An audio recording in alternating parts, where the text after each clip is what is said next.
আজ আমি বানাবো কলার কোপ্তা। তার জন্য লাগছে আদা, রসুন, পেঁয়াজ, ধনেপাতা, টমেটো। দেখো আমি কিভাবে বানাই।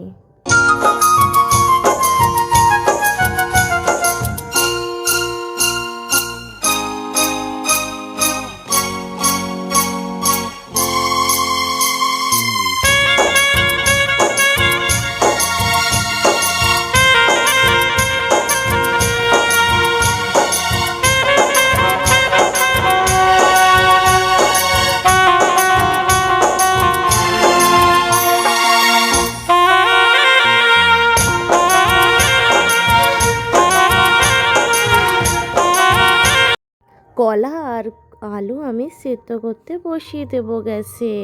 ফার্স্টে আমি বেসনটা নিয়ে নিলাম, তারপরে সেদ্ধ করা কলা, কাঁচকলা, আদা, রসুন, পেঁয়াজ, ধনেপাতা বাটা সব রকম মিক্সড, এতে একটু হলুদ লঙ্কা দিয়ে ভালো করে মাখিয়ে নেব।